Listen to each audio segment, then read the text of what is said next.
啊，即摆明明已经是旺霜雨季咯，但是这个雨唔落就是唔落，这个水库见底，民生用水大受影响。看天食饭的农民朋友是真艰难咯，因为这个奶枝目前当咧开花结果，今年开花是开甲真水，本来应该是结果结甲太，但是拄着高温大化，这个结果率无到5成，啊，就算结果嘛生袂大粒，农友真无奈。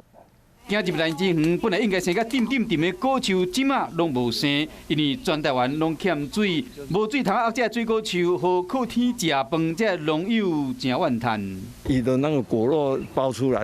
它就会比较重啊，它所以讲伊就会落水乱。今年说变做拢唔免，啊，就是干那拼水就拼到无路呀。 奶枝花拢打起啊，有结果的毛到细粒，农友表示讲，本来4月份应该是进入果树丰殖期，奶枝才是开花结果的重要时期。不过到5月份依然无落雨，4月找水嘛找无水，只好看破啊。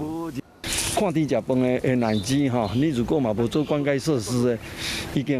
已经是拢过期哩啊嘛，过期哩即马算讲奶枝粒拢老掉去啊啦，无法度通搁生存啊。 今年花开了袂歹，因为受到3、4月份高温甲酷寒影响，造成奶枝有较慢开花，花期较短、较细粒，授粉率较低，结果较无5成。加上生长期无水，就算有结果的嘛袂大。今年奶枝恐惊产量会差真济。